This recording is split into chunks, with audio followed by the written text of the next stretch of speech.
yanaliji latimiya jenkole mansata lamu kuono lalet kai bara yokele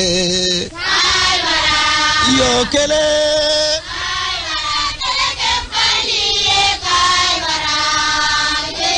muna kai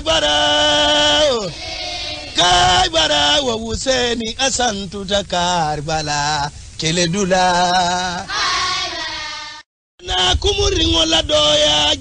yana liji latimiya jenkole mansata lamu kuono lalet kai bara yokele yokele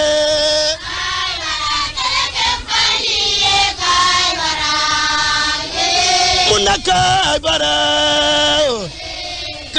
bara wa Huseni asantu ta Karbala kele dula na kumuringo la doya yana liji latimiya. أعوذ بالله من الشيطان الرجيم بسم الله الرحمن الرحيم الحمد لله رب العالمين الحمد لله رب العالمين الحمد لله رب العالمين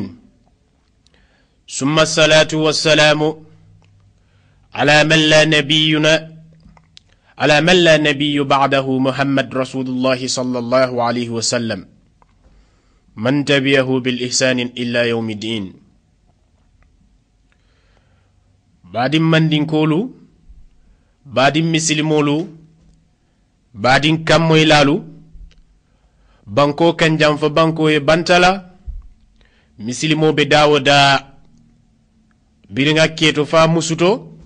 adindim fa keba anil lamoyr la kendolu biringa altala dani subhanahu wa ta'ala asintanka setano ma minketa adama jawoti wa kola be sallanna kila bama sallallahu alayhi wa sallam e wa kola be muslimol be kontonna muslima ya kontondirola kafo ya assalamu alaykum wa rahmatullahi ta'ala wa barakatuhu. Kontondiro kola badingolu mafalali hani kabi alla programme min keta dina kachati man satallala lañino kan bi fana nata ka wole kere kere ka kaliye famandingo keta mi yalon ko mfamata domandin ka directo ke bare tanawo tanatenna alhamdulillah bi ala tentukan wato la deto kenyale ya sabu almanjeno wakola badingolu nimmanyi nambe bolajang lungo minna nkachata alanya silangolla hani kabi badingolu bi ngakachale nataliye mi yalonko ngatola akiru zaman wa sunna dunia labao anala sunnolu woning azlato wala fi samanteya lafta ko le nataliye bi ka kacha azlato nyin nak wolom nyinti inda fasadu an-nas wa zaman awli li qawfi fi ad-din awli li qawfi min din ni ayatara ko isilanta fitino le la dino kono mbe wo kacha le kereker la ka sambal yenang woni fana sinyola moy hakilola ka lamoy nkana lamoy anin jusola nganyo lamoy hakilola bayro altala ka diamu hakiliman le qur'ano fana ka diam hakiliman le lafita ka wole dan di lamoy la kendolu mume bela anin alfa balu banko kan lonnalu mbewol mume bele konton na manyina hani mo kilina badingol sina dum programme kono ngafolo kila sallallahu alayhi wa sallam ala banke wala kila yenyim foko mba folo la dami pour ka ñew hakili bulandi kila yenyim foko ako dunia sango alkiyama sango te lola fo jamano ye sutiya ako la takumu sa'ata hatta yataqaraba az-zaman alkiyama sangote lola fo jamano ye katanan ay sutiya komi mbako ne nyamin ay tariya ako fatakunu sanati ka sahru ako sango wasimunta karo watakunu sahru kal yawm kal jumu'a al hegatu ako karo fana sitariya wasimunta ko lokungo wasimunta ko jimanin jima al muradu bil jumu'a aka lokungo le fojang wala mu karo asitariya ka munta lokun ako lokungo fana sitariya asimunta tilikilingo fana sitariya asimunta wati kilingo fana sitariya asimunta ko dimba malaraw niyo lala drone ye dimba malaraw la lole kambang wore karsinol ta wore brikel ta ye fenfeneta dimba malaraw to niya karsa woka tariya nyami ako wati kilumbe tariya la wole nyama badi ngol niaje nga folo nyin dulala pour si ñoo kalamutandino si ñoo fahamundino kila la banki wala sallallahu alayhi wa sallam jamano be wala nyaawo nyama ngamira akoyta be male ko wala be kering sangol tariyata karo tariyata lokungo tariyata tilo tariyata wati kilingo tariyata barikila sallallahu alayhi wa sallam ay nyim fana fako ako wasi tariya nyaawo nya لا تكون ساعة حتى يتباهى الناس في المساجد والقيامة تلو سانو ستريا نياونيا دنيا سانو ستريا نياونيا أكفو سانو فناتلو لا فو حدم دينغلو مولسي نيو واسو يا جامعون لا يالو غافلو ولتو غافلو آخر زماني وسنتي أنك تاتو لا ولا دنيا لبان وانا لا سنولو niaje nga folo nyin na fo kila ko sango be tariyala dunia sango si tariya nyaawo nyaawo pour alkiyama sango e lo ako alkiyama sango fanate lola fo molu si ñoo wasu ñoo ya jamengol la ani misirolu ni jamengol mume be niaje nga folo nyin na nyim problemo warta na banko kan a problemo warta jamano kan ibuka faham no momin nu yalon ko wol bebe ala kiliye ibebe kila kiliye wol bebe misilmeya dina kilingo mbeka tama wole kan wole ka ñoo wasñoo ya jame wala e ka ñoo wasñoo ya misirolu la pour ka itandi mon la ko kila e nyim fole sallallahu alayhi wa sallam ay nyim fole ayatu molu bulu ko yara fa nyimbe sotole le nyin jamano lama woto molu nyanti hakilo to la nyin wasñoo ya rotole ni tata karkel do jube dolu ba fala karke kari la jamengo la nyinyata karke kariti sate kar la jamengo la nyinyata sate karti waranto sate kar la jamengo waran sate kar la mo kari ila almame kari woni wobe salla ka ketenne sate kari ni wobe salla ka ketenne almame kari mba almame kari ni wobe salla aka folo bismillahir rahmanir rahim ay alhamdulillah la kan waran almame kari wa ka folo daro alhamdulillah rabbil alamin aita badingolu minka bismillah fo ani minka fo alhamdulillah nyim fulo bele hasayata maliki kundankolu wolle kata bake ibuka fati ibuka alhamdulillah fo wolom ya safula ibuka bismillah fo maliki kundankolu itol buka bismillah fo bari ni tata jube malik kundankolu hanisa dole be wol kono minka bismillah fo nyim man jare sonkala dino nyo sabo jamengo nyo wasu nyoya ka titari nyoye jamengo la alman titari nyoye alabato kan dino nyo sabo alabula alaman lafala kila man lafala nin dino nyo sabo dunta sate min kono adunta jamano min kono adunta banko min kono misirolu kana laban kidela misirolu almamolu minnu bije wal kana laban kanyo neng kanyo teli kanyo finari kutubo kono wa dalilu qawluhu ta'ala anna al masajida lillah fala tad'u ma allahi ahada ala ni mo man de misiro la kilin nemo ako nga kilin ne batuje duniya kumo fana kana muru ko teke na data adanta da min duniya kumo le kana kacca misiro ka ke politique ka fodula misiro ni jame on le ka ke politique fodula ti sanyi bayro molu man kamben no dino to molu malon dina bulu jumale be kere min me bulu bani marabo nyoto wolte ta dulalon na kila ko man takallam bi kalamil dunya fil masjid ahbata allah amalan 40 sana momo diamu da dunya barola misiro kono waran jame ngokono ila sanji tannani baro ala sa be burka abeka boy like habbatan abeka boy dino nyo sabo ali nga tuje lonna lu nyanta kaccala nyoye hikimato le kan londo kan yalo nin dino nyo sabo nata ni aja mbe nyum fola mbe kumo le nati le dalilo lu min yalon ko ikoita anin nin dino nyo sabo nata mbita labanna minto mbita labanna dani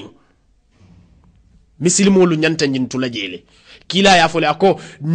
nyo wasu nyoya misilolu nin jamengol to duniya laban wolle bina fintila abe finti kan ne sanyi ni yaje ko molu minu bebe dina kili nin dino fitno dunta dino kono minu me bulubani marabo nyoto wol bukalo bita dami misilmolu wala tan ko kumo ay lamoy hakkilo la lonna lu nyanta diyam la nyoy hikimato kanne mimbe kering ye nyin tenkundi molye fitino e bo banko kan ay bo jamano kan kila ye misir ay misir fitino le folofo wakola anata munne laje sallallahu alaihi wasallam ako yakunu fi akiru zamani rijalun molle fana bina sotla molle bina sotla dunya la bangola nyin dunya la ba molle bina sotla yaqtiluna dunya bid-dini nyilka dunya nyinin dino lela dunya ika nyinin dino lela ika molu jamfa yaqtiluna koto mu jamfa leti ika kula yitandi molla minte tolto ke fannati mole yare ka dunya le nyinin ka nyinin dino la ike fam bambundi dino koma ike fanke mole mo kendoti ka dunya nyinin dino to yala nim fitno dunta dino kono abina nyine wulul nim molu ka nyin fo nyoye nim fitno dunta dino kono mol doltine tadu la lonna ako yalbisuna linnasi juluda duani saji kulol be yan kulol ke famura wala be komi saji kulo misalo fe wala mu ila sone ya kamala ike fanke mo sone ya ringolti mo famma jiri ngoluti niyeje samira ko nyilnyo misilmol tijang minen leyni sone ya kono lanaki ka mulu nene ka mulu sabe fankan iba folo la ninjele la akiru zamani alsinatuhum ahla min al asali ako nyile ne inengole diata ka tambiliyo la wa qulubuhum qulub adh-dha'ab isondomolu sulu sondomol le bela sulu yalo sulu ka to hamerin fengole kamma nyilibe hamerin dunya le kamma wa hamo dunya kamma ikana muru ka dunya nyinin lakira barola ke fayitandi molla koy tollo misil moluti molu nyanta nyim faham la baken akiru zamana sifa bele be finti la dino kono wali yatina dina kendo dina seneyaringo al fitno bondi molye dino kono jame nyo wasunyo ya dino kono ala bondije aliye molu karandi londo la aliye molu kachandi hikimato la lonna aliye kachanyo e londo kan ye nyo faham ye lombalolu kachandi londo la ni hakilima yala nyin kamma ko molu kana fon tarambulol ko sate kilingolu dunta fitno dunta sate kilingolu kono dina sonko ibuka lo say misilmeya fo dino lo mi yalonko sonka dino lo famanke sonka dinoti fali man hadiso may kila ko ako inni za'imun bi bayti rabdal jannata liman taraka al mira'a fa in kana muhikkan ako gamo garanti arjana sudu man kola mi yalonka e dino nyo sabotu je hanni atara jare tala nyanta ko ila be male fana wokola ni tata jube yalon alqur'ano karanna sifa sabale be qur'ano la mafo karanyade karanna sifa sabale be qur'ano la ibebe fintila akiru zamani doli yek folo milbe alqur'ano karan akiru zamani mba folo la minna doli be alqur'ano karan nyinkam make wasunyo ya molla katu mol fitnan la doron doli be qur'ano karanna nyinkam mako isimol la fengo nene bulu nyami simolu nene ke la fengol tay bulu nyami dol be qur'ano karanna ala nin kilay min ye qur'ano karan ara nin kilay wol batata akiru zamani wala tinna nga programme to la bi akiru zamani wa sunnati dunya labaw na la sunnolu anala sunnolu nga to la wala bi alingan sabari nga fitino bondi dino kono nga lonna lu ye kaccaban londo kan hikmato kan ye nyo fahamno nyin kamma ko minnu be koma yalo nin dino fitno wuluta minnu be koma wol bo ke tadula lon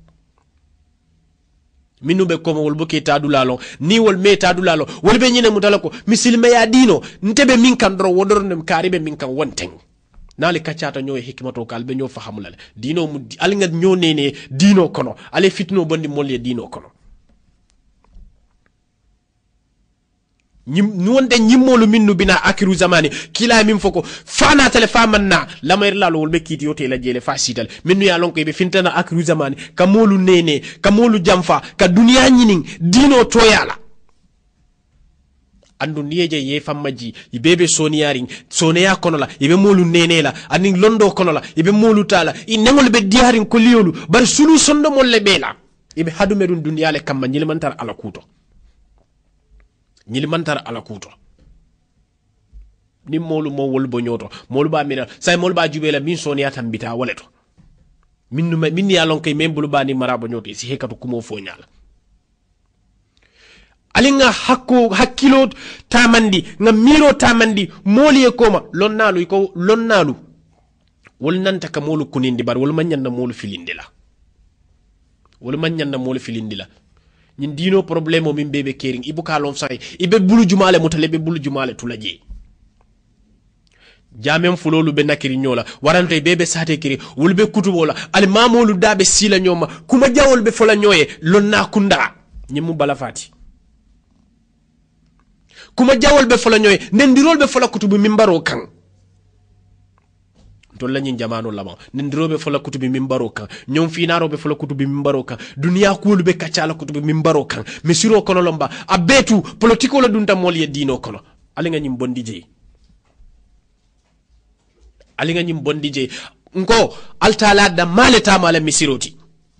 ala da male nyanta batula janim fe manyan na nyamila mominu bebe ala killing kila killing dina killing wala manya walila hanni atara ko satele developer da fa molu mankun jamengol siara bar wala manyan na walila wala nyaton ko lu nyanta kuma folale ye nyokili ye nyokaccandi kumo kan dino kan sariyan kan abeni famma jiyo nin daji ko kan dino nata walla isaje dino nyinya dino e daji ko moli salo be tadula lon na damin mol mil ya lon ko mil be ko muntol mul me bulbani marabo nyoto bari ntol be ñoo wasño yala dino be ñoo wasño yala jamewol jamen kari ñiñata jamen kari bad darjata jamen kari le kafa jamen kari bu kafa kari le karawno kari nengole diyata kari le kutubo no kari kan den drole ke kari kan ñinneke wa man jare ala talaya ala nya silang ala kawole konti al tata kata ala bato la misiro min kono duniya ku manyan na kacala woro nyonnengo manyan na kela woro alfa kunda altata alabatolla aliye wato min cika kadi alala aliyo wato di alala nali ye bandi alfintita albita min kela aliyage misilma yama mokulu daji ko kurungola ninyi mo soniari ngolu nata nyimmo soniari ngolu ni wol nata ibe mol filindila dino kono mo be sa hakilo tuje ibe mol filindila dino kono ye sabe fankan foye duy kono yeke suludaji ko di fanala yetara hadumerin dron alinga hakilo tu nyinto alinga hakilo tu nyimmo sifalu to akiru zamani wa sunnati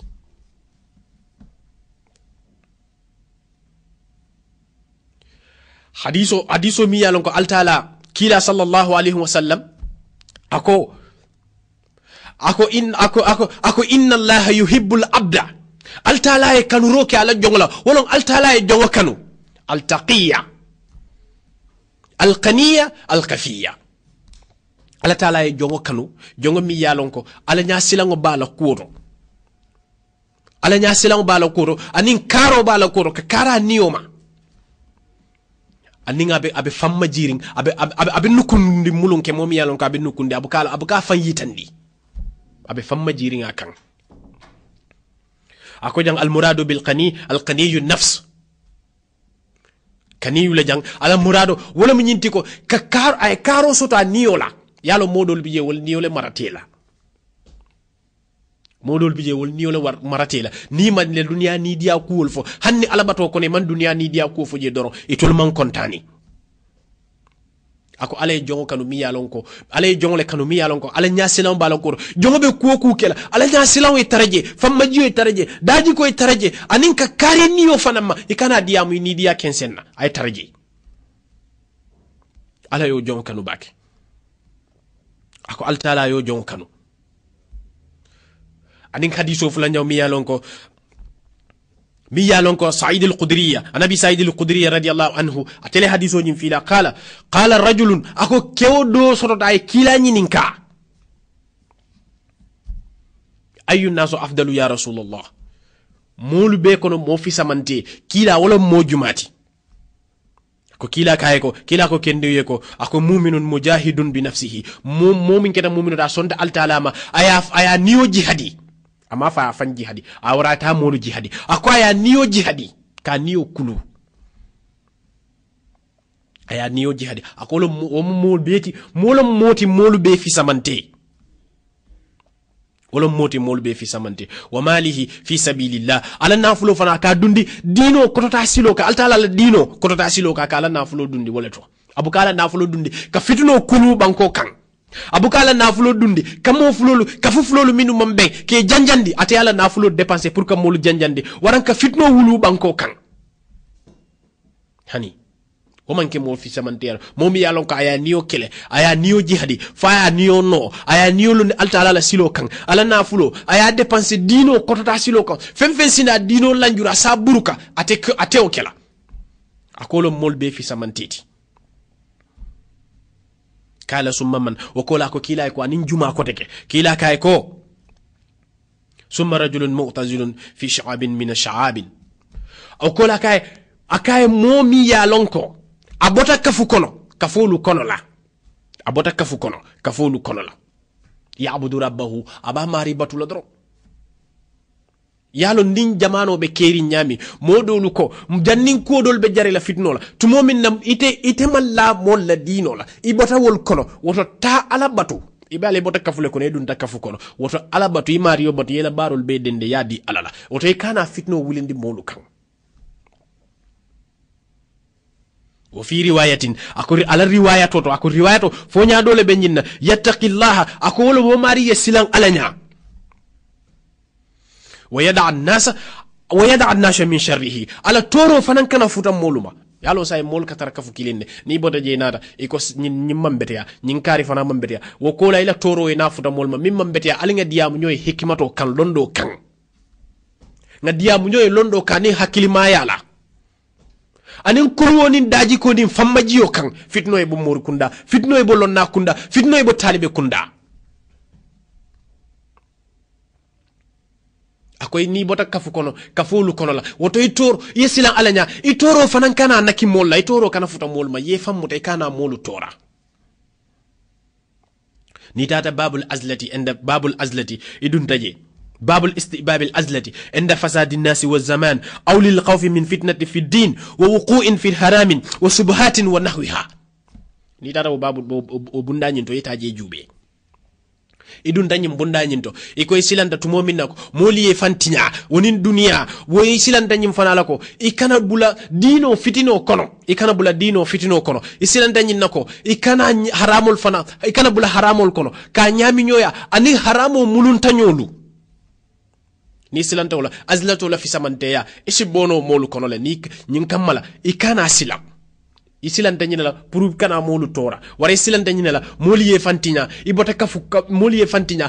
ani mimbe keri ibota wol kono ni bota wol kono e fana kana molu tora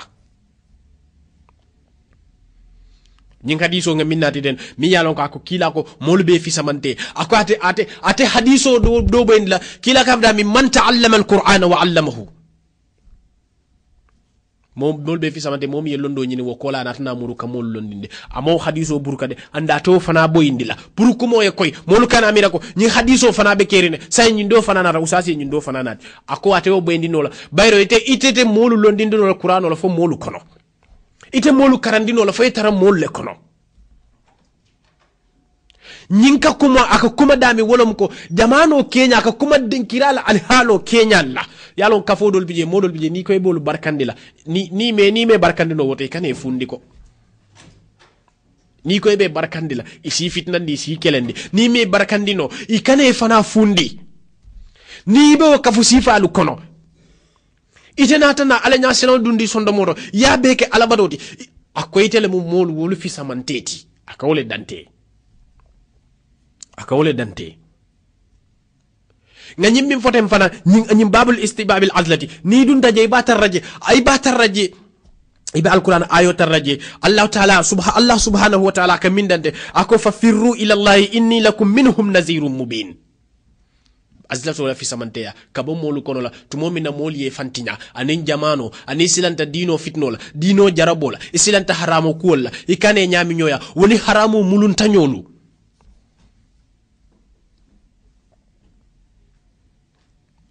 ako fa firru ila allah inni lakum minhum nazirun mubin wolo mo alibori kata altala kan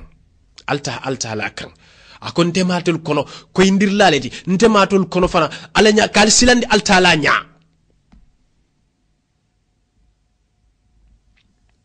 kal silandi altala nya ni tata bakawi jibe wakala bakawi nata ni ayo fo nyadile ako fa firru ila allah fahribu min azabillahi illa sawabiha bil iman wa ta'at ako wala mu nyinti ibori ala taala la yankan katola yeta al taala la barajiro kan anin limaniyala anin ala bato kan bakawi ya fa wonyale qala ibn abbas nata nyimfo ibn abbas wo ya fa nyadile ako ibn abbas ako farru minhum ilayhi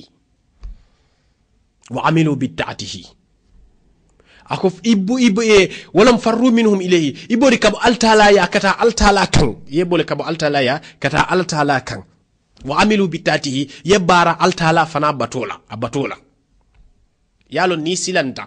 ni aja ibo bo alaya pour mol sa fa xamno nyame ibori kabo alaya kata altala kan yalo altala albe maralin dunya dawo dal altala albe maralin dinkiramu me bela ala soko siata dawo da wolam nyinti ko ite faw jato abe bondi woddu nyindolu kono ala la yankan kato bina dami ani milibe ala soko la ya bondi je ye samba altala kan ye fan samba altala kan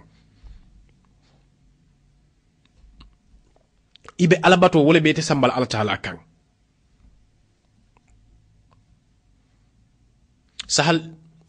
sahal fana yafo ni aya kilo sahal yafo nyame ako farru mimma si wallahi ila allah wala mu ako bori fewna min ten alati yeta alaka minni alamanki kilinti bori fewna min ten alati yeta alakan to momin ne silanta jamano fitinola isilanta dino fitnola isilanta harame kollu bela say bo fewla min ten alati yeta alakan wakala bun kasir ko ni aya kilu bun kasir ko ako fafirru ila allah ay iljawu ilayhi wa atamidu fi umurikum alayhim bun kasir yole fo ako ila barolu be cika ako barolu be tuku alal talala wolom nyinti ko ila dunya kuwol ila barol mu mebe ako abe di ala talala abe sembendi ala talala ya be tukundi ala talala ayo nyi saraf lala mi ayo nyi saraf ako fafiru ako fafiru la laf joni mi ayo nyi saraf ako kufu la yole nati nanje wolom ala nya silango anin kamolu kili ala kan ala nya silango anin kamolu kili ala kan ako ni wonde yeta kila la hadiso jube kuma kaw ayo nyi kotola ako yeta kila la hadiso jube ayo nyi kotola kila ka fadami la malja wala manja minka illa ilayka ako yo koto jube ayo nyin kulola yo koto jube jela walam la malja wala manja minka illa ilayka ako tuku dinkirate kering kasa dinkirate kering kana dinkirate kering min si kanande altalama tuku dinkirate kering ni me tuku alala ye tuku fengo fennete karan altalama fo ala tuku dinkirate kering kasa dinkirate kering kana dinkirate kering fo ke tuku altalala min si kanande nyala talama fo ala de yaram mo yarete femmu tanola ni me tuku ala talala kadu ite kanala alama na me samba bulubala si samba marala alama embe samba bulubala meke adjana dingote ma kumolu moyi ni tata nyin jube nyil be nyi mimfo a be tata nata ala nya silon lon kamul samba ala kan ka moolu kili ke sambandi ala kan bari manyan na moolu fatandi la ala batoma yalo nin dino fitno dunta dolu bije wol bukalo saybe min kala ka moolu janjandile aka kafo janjandile kafo yake fulati da kuntunno dun da mawlu tema aman sumfen na fo dino min nata ka moolu kafundi ka moolu ke kilindi dino min nata wala ka moolu ke kilinti amanna ka moolu janjandi ni silanda yiko nyine be kerin sa jamano be yele marin jamano be moolu bulu tenne way kana moolu tora ite fanan kana moolu tora ni te qur'ano karan nyinne kamako danko ke fam wasunyo yandi moolu la ke fam wasunyo yandi moolu la pour moolu sa anin ke la baro yita moolu la moolu sa fo don kari fana nyonti jang waran kari he dino manna wala dino karan ye nafa ay moolu nafa nalika ni lol na damawlu ka si wal ka fitna akhiru zamani nyin jaman labon ko wal damawlu ka fitna iboka kaccano nyoy londo kan minnu yalon ko wol me bulbani marabo nyoto wol me tadulalo wol say wol mane be mummutale be mimbulala ayatin na molu ka silan dino nya molu ka silan misilme ya dino nya misilmo le folo nyanta sude la wol ye nyomoy ye den altala la julu kengola ni denta altala la julu kilingola ibe femfen kacala ya fo nyoye hikmato kan londo kan dalilu koyolu kan ye kacha nyoye wala nim famma jiyo nim bunya kono way misilme ya si molu nyabo dino tanolu minnu binala minnu ya lonko kila sallallahu alaihi wasallam aya befo molel mil binala wolte kutute la moluma bari nim misilmolu dam molu man kambe janjango be misilmolu tema ibuka lon dina jumale fawmu misilme ade sila jumale koyta dino manna wanyama manna ka molu janjandi amanna ka molu fitinandi dino na ka molu kafu nyoma ngake bakilin fa kilingolti hadithul kafu nyami mislimo abadi mislimo le ma abadi ngoti al muslim aqul muslim altala nata dante qur'ano kono akwali dente altala la jul kilingola واعتصموا بحبل الله جميعا ولا تفرقوا علي دين التا لا جول كيلين ولا ولو ما التا رنغن يا كيلين علي سالي نيولا كو الباكلا مسلم ولا البيت رنغن يا كيلا علي دين كيلا كيلين علي دين على كيلين علي دين سلا كيلينا واعتصموا بحبل الله جميعا ولا تفرقوا علي كانا جنجان يالون جميعا دم نينغ وتا جميعا aka folo jami'an jimuno mu jibrilti alifo mu mikailti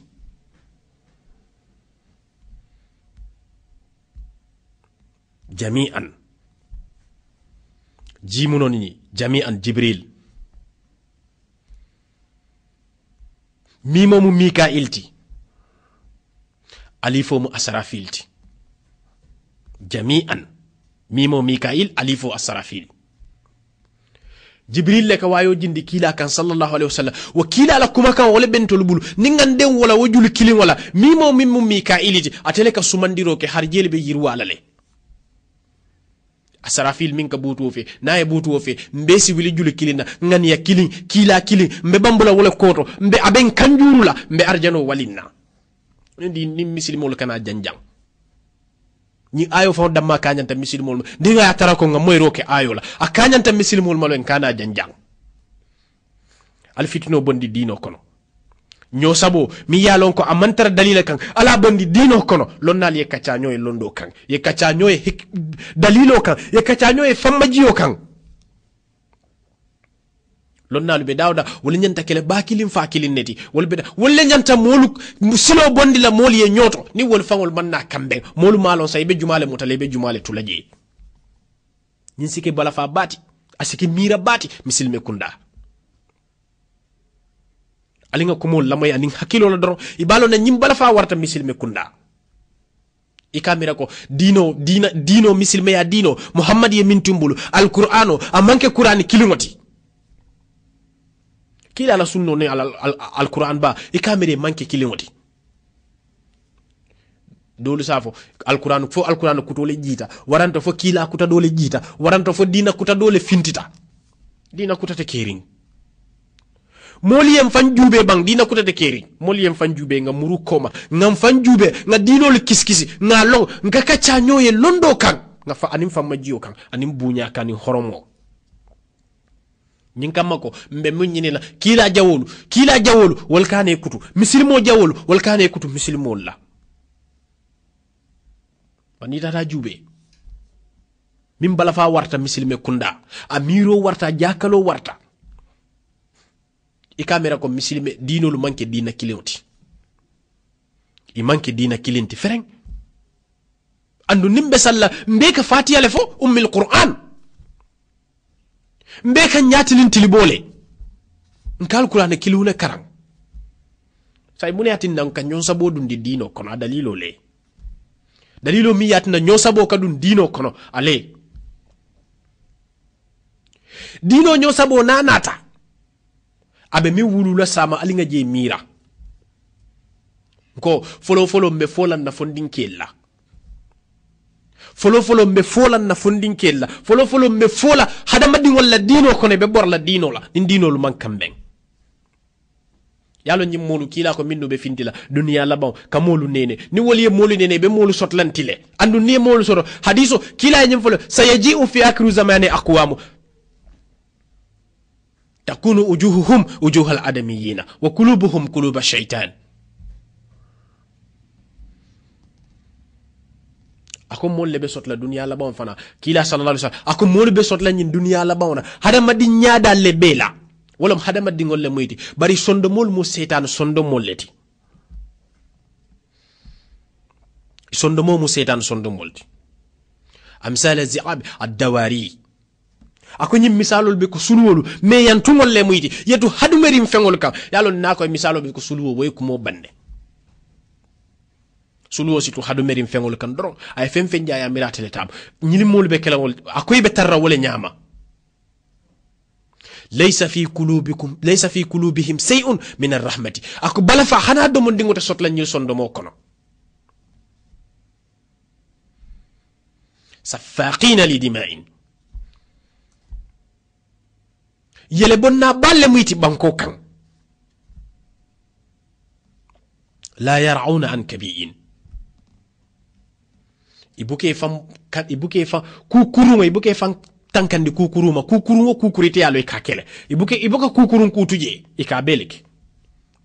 nyin ka folu be sotla dunya labaw kila ko sallallahu alaihi wasallam ako nyin ka folu be sotla dunya labaw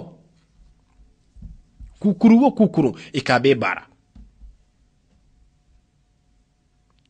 andu be kala yele bonna balleti banko kan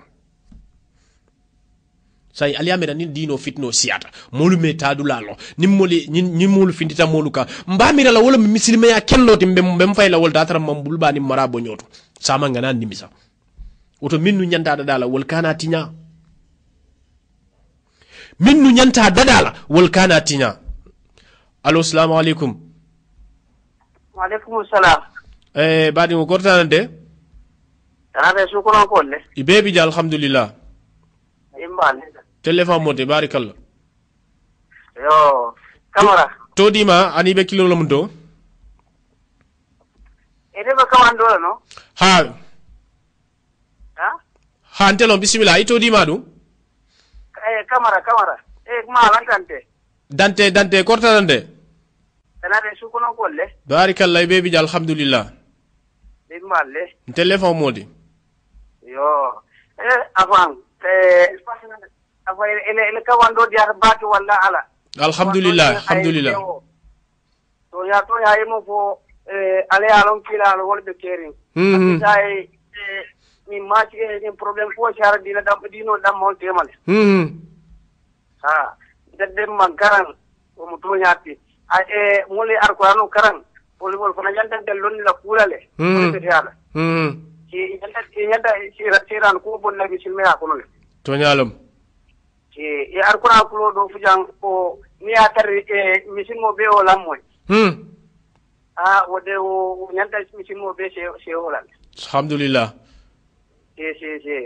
wode o gontal fakele to nyalon dante Camara o kay kontaan baati wala ala alhamdulillah alhamdulillah ante be Espagne lewo Espagne fa tabarakallahu espagnol be kondonye awa bismillah ba moy la barka bake dante la kamando yañe bake la kawando akad yañe ko fa alhamdulillah toñala kay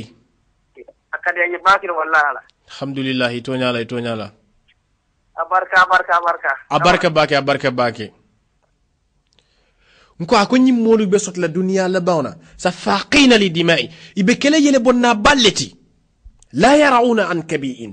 kukuru ite yalo ibuke fankore ni kukuru ka beleke inta abatahum warabuk ni nata kafu nyilma isi jamfa wa in qifta anhum irtabuk ni nukunta nyilma imantare la kafo kon isi la ferolu landi ke la ferolu landi pour kimuta wa in haddasuka kazibuka ni kachata ikafani ya damu le fay wa in tamantahum kanuka ni late la yekara fa fenna isi jam faaje nyil bebe sot la akiru jamani ali nga nyil bondi moliye nyoto ako sabiyuhum harimun ila dindewul be kala mo kurum balleti وصعبوهم ساعترون الى فندين كيلو والبكلا مو كرم مو جاول لفناتي الى كريا كاي لمو نسيبويتو وسيكهم لا يأمر بالمعروف ولا ينهى عن المنكر الى نياتون كولو والبوكا يامر لوكي كو كندولا كمول فتاندي كو كورما والبوكا وكي الاتزاز به ذل وطلب ما في ايديهم فقر اكو كيف ندمبن دي ياندي نيلولا الو السلام عليكم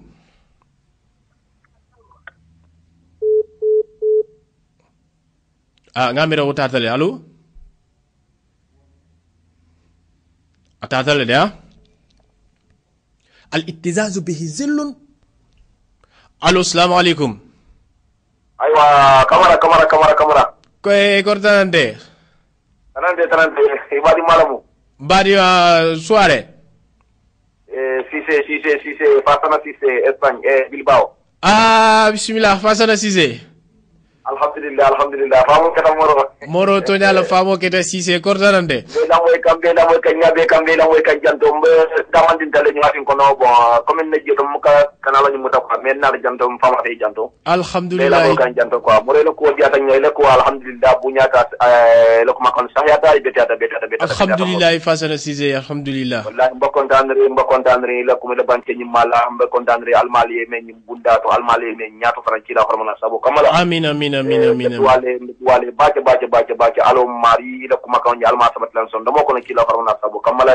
amin defo kan nyam alma alaya sabatindi momo kala ma son damo da kila farona sabo kamala mo ilo ko di ala ilo kuma kan diar baake mbati or baake mbela mo kan jam alhamdulillah Fasana Cissé ito nyalo baake nke la hadisol jele ka mun ki nke maka moy kafo nyin kono le fa tabarakallahu nse wota ala wati do alhamdulillah man ko man sino ko kekil dron ke féliciter quoi inshallah ndol lobo da ma fan kilin Carrefour ngol dam mollom fa tabarakallahu isi espagnol be kontonye minu be bije be kontonye inshallah rabbi besamo banye bala ko inshallah baraka bake bañu fama pasi ma ka be féliciter la ko ndan bake la ko abando elo ko en kondane bake alhamdulillah ke ba kortande nande barakallah almatullah man so ni me la promoto allahumma amin allahumma amin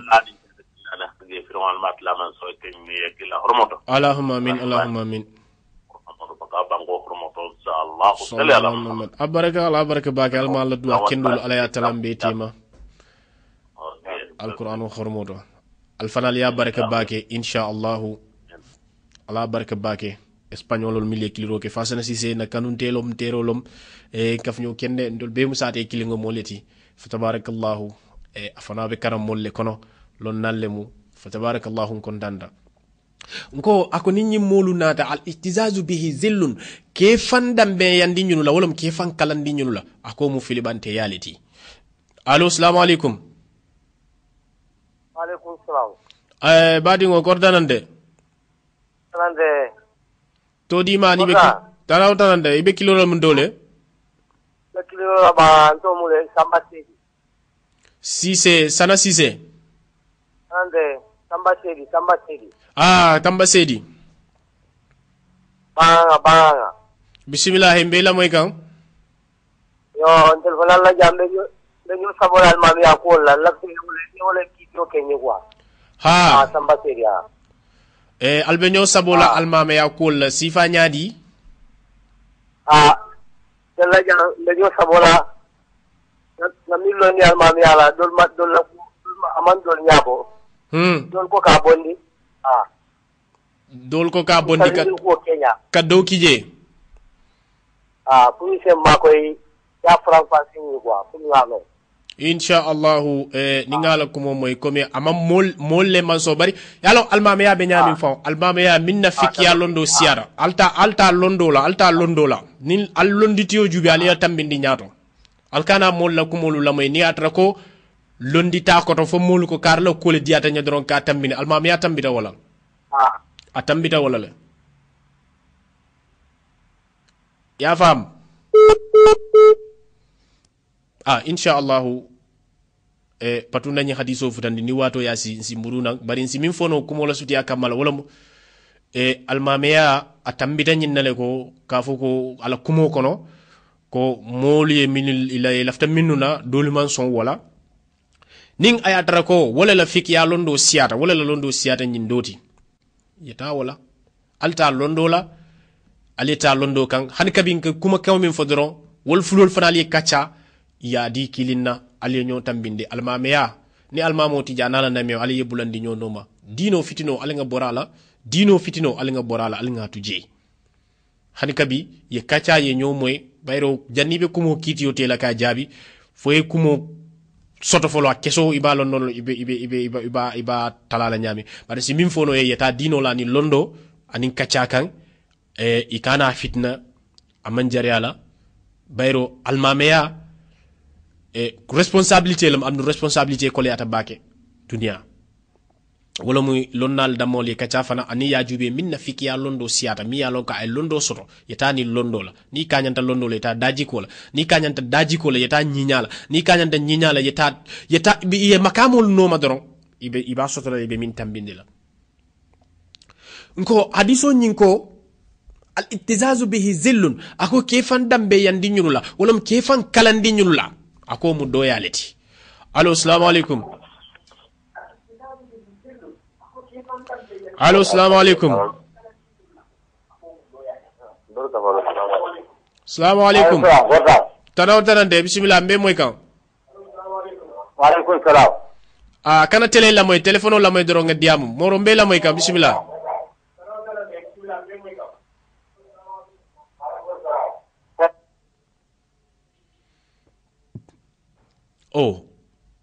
nale kiliro ki al canal fal la moy television auto alin la moy telephone auto nged diamo amete nyaaw nyaal bal famol wala le tele talale jam fa tele la do mundin si kacano nyami ngwa ko al ittizazu bihi zillun kefan dambe yandi nyin la kefan kalandi nyunu la wo muddo yaleti wa talab ma fi aidihim faqrun ka fenyini nyili bulu la wum fentan yaleti wol mu fentan yaleti kefan dambe yandi la do yale mo allo assalamu alaikum wa alaikum salam badi ngo gortanante awotante alhamdulillah to dima ni be kilor lo mundo do Abubakar Fati mbe kilor le ko Ustaz Abubakar Fati bismillah mbe la moy kan orfante tanaw tarati alhamdulillah arkala kacha dia da pake alhamdulillah arkala mol kontanta bake la ko to nyala ay ku kilin ne jahali dal bismillah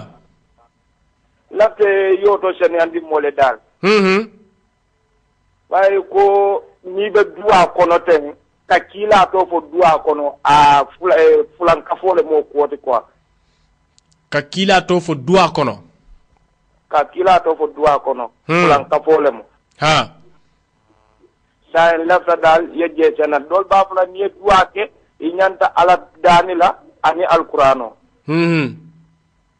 sai dol ko nie kila to ko dua kono dua mambeta bandani mole nyon sabala ko alqur'ano jita kila to la dunya data kila le hormo kam say be duwa kala nyaadi le kila to tijeto wo dal wo ko ente jaaxal le dama ne nafa dal yeje senen di ñi du pare aywa bismillah nga domo ndingo mi lonje si ofo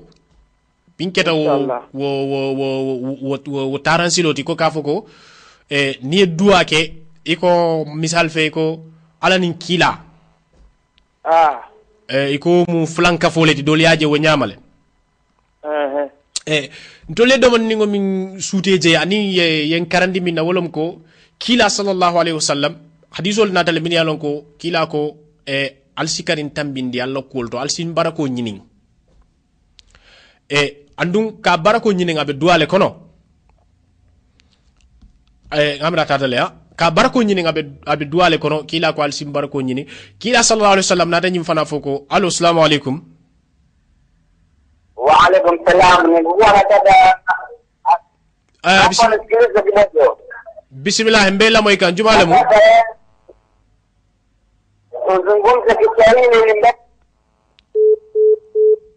mbuke nyinna kan fa moy malati ka kan jumale fo ngamira ta talde kila ko alkana nke nyonko me silal la min dangoti wala mo kam fayal ko ma allo assalamu alaikum o fana tatale badi ngo pour que la kumo sutiandi asikeno yalon kumo kuma afonya ana kenya inyanta wala fala moliye nga long kila sallallahu alaihi wasallam ka kila barako dani wote keno la kasiti ate keno la kasoti nte simin fono je nga londi ndumi lon pour que kumo sutiandi ka nyimbunda laban ate keno la kasiti ka kila barako dan ku sallallahu alaihi wasallam wallahu alam msi wala sutiandi no kumo nyin kono nko nga muru nyin hadiso kambe min kono ko al ittizazu bihi zillun wa talab ma fi aydihim fakrun nyimmolu ke fandam bendi yandila ko mu doyaleti ka fenyini bulula wa mu fentan yati katu nyimmolu al hakim fihim qawi nyimmolu itol lallon nalu iko miye kulong wa mu kawiyelti amu filibanteti nyimmolu minnu bina akiru zamani wa mu kawiyelta mu fil bandede hadiso yo lefo wal amiru fihim muttahamun il ali la yamar la minka ya marodi wa mutumi moti wasimolu tumi ka kawla mol la dron ni akiru zaman abe fintila wal mu'minu fihim mustadafun mumuno mi yalon ka be ala ya be kilaye yoke mo lam furingolti ate mulu torala yoke mo lam furingolti wal fasiku fihim musarrafun fasiko yoleke mo wirkinteringoti fasiko mo mi yalon ka te be fasiki yaren do nyil yoleke mo wirkinteringoti wal sunnatu fihim bid'ah sunno yoleke bid'ati wal bid'atu fihim sunna bid'a yoleke sunnoti allo assalamu alaikum o fana tatale ngamira molbe nyo saba kan telefono la bakelel wal sunnatu fihim bid'ah allo assalamu alaikum badi ko tande alhamdulillah to di mani we kiliro la munto Mohammed Drame bismillah mbela moy kan libi kaltinyaka alhamdulillah kayro tano taratijan mbeli yalla be ko ngala jam okay be ba moy inshallah are ci do mo ma ma tara ta buñ ma ke banku ka alhamdulillah min allahumma min ndal mo nyako ka bari nga ñu nga kula jam ndal ya yel ko ndal man kana war bidu na ma ko dia mo ci yalla je wala mu ñu ko ndal be dino ko no bay ndal ni makka bëgg salno ñola don ci be click no ko no na wa ko ma ci lenti ni enda yenda 3-0 tan ba aka ande ya yel ko ndal ni wol sun dal mi ko so mo ndal ka so ya ni sa dal mo so mo ndal ka so tani da ñu banku do dum ja comme libi ñol ci balde ko beni ka ka click no hani kabi komi be min fole yalon ni maka tiloten tema wato le ben tema asikeno on safole sal wato te keno lo wati kilunde bar ni tata jube wato le ben tema tilo man taran tema nun to yo wala ndel yo ko ñoy jam ko ñoy ko na da ti keno de ngamra ti keno luna parce que nda fa wato ti ni ka tole ti iner la nda fa iner ti da wala ko deze ti tanole parce que ni maka son tan mi wo so mo de tu ni maka ta talo mi wo so mo on deletal ado altara ko ka alte ngal den dal be tembo todla ngal on dal be tembo todno sahih wala famu yendel ya zande abo yendel dino ko dal ma de nyo ya dal ni jam jam ko biang vraiment ko dia on cher batel ko te yendel pata ko sunta ñom muslimo lo ko nda mo ndel fatin da mo ko ka sahih toñalam moro ila banke o hasayata bake ya fa nyami nimaka watol le bentema kilo man tarantema nin kacata nyokan londo kan anim famajiyo kan sikeno nga nyo fahamno je min satin nako ni sikeno bayro watol le jamfara bar tilo man dun tema kunun medial tekerin comme télévision ol téléphone ol medial tekerin mulmo ka jube abar bi dunia be sota nyokan ne muslime ya ko la ning ayatara ko fahamo sotna je amanyan na kele nyo saboti amanyan na kele kuti barka kontan ta baka ñun ko dal ngam mota ci yeen ngel londi bal ta molu kan ndi ndol tan ko mo ñame ko la kan wa jafa e ka ko mo ko mo le wolum dal di kala fi mo bon la ndel jëm ta mo nek la fi mo lo kan ko ci do ko dal ci mo su sabu ñu ci mo do dara ta dan mo le fata la fi dina di ta mo te mo wala dunya ko ko alhamdulillah al taala bakela nga barol be ci ka ngadi alala dro inshallah rabbi wallahi mfaral dol fanal mu karandi ngolleti ya lo tol fanal mu karandi ngolleti bari alhamdulillah la banque o xasse wala itin joye ko mo le mu façon de kaliba wol be ci ko be dan do dafa ci ko be makare bi sahih atata le badi ma la banque o xassayata alhamdulillah ko hadithu ko nako wal sunnatu fihi bid'a sunno wala mi toliya bid'ati wal bid'atu fihim sunna bid'a wala mi toliya sunnoti ka akiru zaman la tiñaro le fode molu min nebe fintanan ka foko no mbolle lokko mo fokan ako fa inda zalika ninyin tata fo sotota jamano minna asotota wato minna yusallitu Allahu alaihim sirarahum altala sina mo kurumba sarati ninyilla mo kurumba ka bule kono aye mara ay sarti ma aye mara ko ku diata ya sakela ni akiru zaman fayadi uqiyaruhum na mo kendolu wali balu mo kendolu wal sidwa fala yustajabu alayhi lahum altala te wala duwa jabila amanke kafo altala ama wala duwa jabi ay bondi la palaso tay makamo min dila hani yalon ning ala toni wo siyata ala soko siyata ala badodi ala bala jarabo min jindila kamo kurumol sarati ndinyilma yalon ko ene ko mo mi yellonna wo mu kawyeti mo kurumba atekere kawyeti akata mo kurumbati ila yamarla way molu tumi doro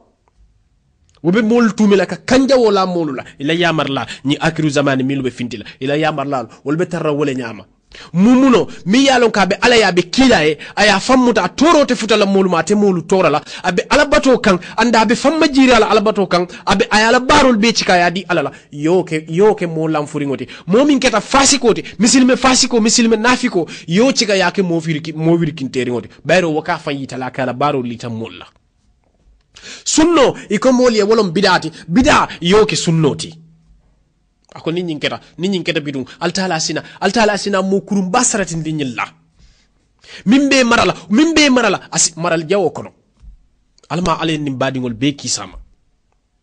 o kola jamano mo kendolu waliyolu mo balu wala sidwa alate wala duwa jabila bayro ala la fitaji ala jarabo le tan lanyilla ke damawlu so kindiñol ke damawlu kuta kindiñola wala yatinna ala man buliyol la duwa jabi onde mo kendolu ba kanne ebe duwa kanne pour jamano si tembe bar ala sali barota aliya suma nyin hadiso la bayra ko hanila mo kendolu wala si duwa ala te wala duwa jabil woto misilimo la sitale ngam fan jube ngam fam burundi koma a sitale ngam fan jube ngam misilme ya jube a sitale ngam koma ko lu jube minnu be koma jamano kata nyami asitale minnu be koma nga nyo sabo bondi dino kono nga nyo karandi nga nyo londi men singol lo la dami mben tanya lo la dami nga fitno bondi dino kono lonnalu yake alaye anin kila ni ye qur'ano karan alale ya nin kila wol damol yesi ye kacha fitno dina fitno ya bang kanyo wasnyo ya misirol ni jame wala ya bondije kutubu mimbarolu kanyonnengo ya bondije misirol kono politiku kacha ni dunia ku kacha ala bondije nko kila ko man takallam bi kalamil dunia ahbatallahu amalan 40 sana sanjitan nani baro ala sa beke 15 abesi boya burka ودليل قوله تعالى أن المساجد لله فلا تدعوا مع الله أحدا ñinam ala la dalilo de ko ata misiro mo ala dammale tati anim mo buka kunje ala dammale mal tata wala batuje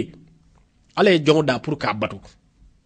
ñin ñanta kala moliye kuleti mi yalon ko misilmolu dammolu ñanta ni tata jube camera misilmi ya dino sila kilinteng ñim mu balafa ku baleti ba dingolu ali ngam mira ngam fam murundi ko allo assalamu alaikum atatale ali ngam mira misilmolu nga dino fitno bang misilmolu nga kacca nyoye londo kan ane hikmato kan satel ye kamben dino manna ka molu janjandi da kuntunno e kam misilma kafol jele sate killing karike killing milu kata misri milu bu kabbe misri killing to wala ke da kuntunyola allo assalamu alaikum allo assalamu alaikum wa alaikum salam wa rahmatullah ibeli mbijan kortanante badima no badima ko toronte tanawtanante alhamdulillah wa usubile mu gabu sawrani sidibela sidibe bismillah mbela moy kan ay sawrani usubi kante sawrani sidi kante bismillah iyo wa ko toronte tanawtanante bine libi bismillah mbela moy moro wala ila mission wa gadi alhamdulillah tugara kelu be tugara kelu bere allahumma amin wallahi men be Italie men be France men be Aïchine alamu hera kala bele allahumma amin mbari ndo be Italie je jara dambe no mbafola alhamdulillah be moy kan amira inshallah be mali woni Afrique ngo be gonto naje wallahi malion bebe moy kan ila gonto no lemu tonya la kay alhamdulillah almay jola kontondirola bara jola libi nga gollede vraiment alhamdulillah janken ko ne be mo mutale ga ta ferme fu yi asi ku asi wa fu la bo be wa kelen bo dinaro ala alu duwa kenyende inshallah jamano duwa be baliye fondinkelu almal kantala je amin libi kay almal tankala je alayal kanta arabi buro bere la barot alhamdulillah ela foro le mo bismillah be ker ku chamba ge gontona fa mba jola be jola merci ha barka bake kande isi jar dambe ro gonta be Italie inshallah aba moyla inshallah ala mo hera kala tuwaran kerini allahumma amin alamu buro be la baroto allahumma amin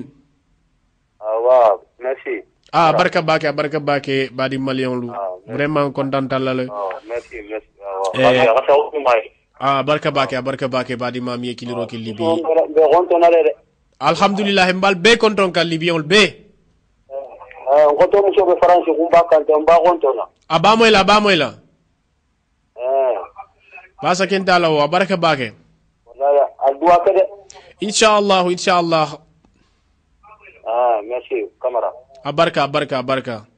mo kirita lini no la longa te ga pere ho longa te merci mas bismillah mas ngamira tatale alhamdulillah badi ngolu libiyanlu na duwa bali fana maliyanlu yalon ni mukanyo faham bake la kumo dol ka kana male bari alama ala yal tanka ayal kanta alani mo nyimmal woni kila fa hormodo komi do ya fanya mi ko niye kila dani je dro ye flaka fa alamale wol dal fa tabarakallah wallahu alam komi kamin forek dino kono wala be janjandi say jamano kan ko nyim akon wilam mo kendolu duniya mo kendolu wol sina duwa altalate wala duwa jabila altala lol la duwa jabi baliya amanke altala yol bondi woli ya palasolto waranto ay bondi ilam makama ya palasolto waranto altala kay la duwal jabi kunu barbiyata jabi la hani wolom nyinti ko molle fantinya ni jamano alamatu lanye molle fantinya jamano kan ka kol be dundi mol bulu nyokono altala si mo kurumba sarat ndi mollo mo kurumba nyim mo kurum maralo mimbe keri dina janjang le ya sabu altala si mo kurumba sartindi ñilla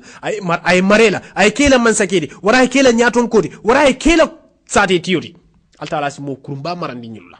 wosi kuoku diata da sakije asaketo bayro ko abe folola bayro kila ko abe folola molle la min yalon ko wolbe molu nene la ka molu jamfa ka duniya ñinin dino la ni tata faya sodo fana yena muru ko rek ka tiñaro sabu dino kono ka misilmeya dino ta ka kelendi ñin dina kendo dina tilindew misilmeya dino be soniyarinne misilmeya dina soniyarinnem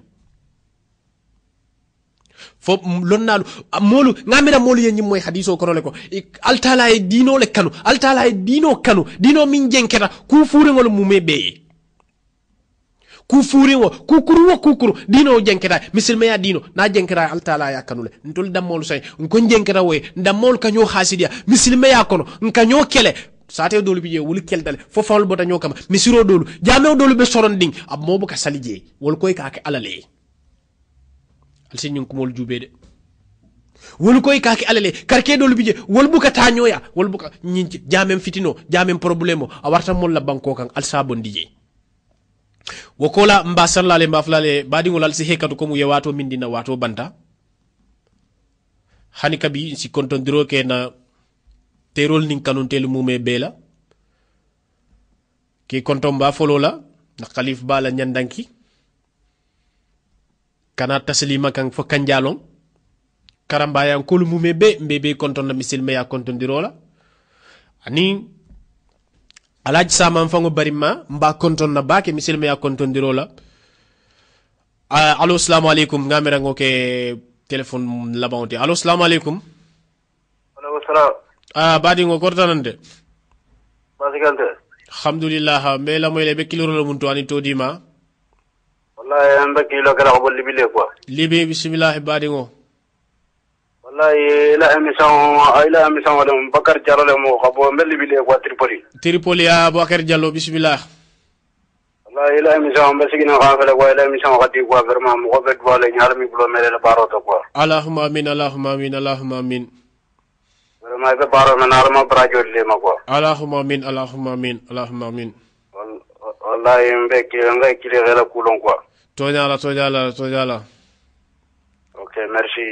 baraka bake alma ala al fanal sutura yal tankaje e ngamira telemu kiril labangoti ko Mustafa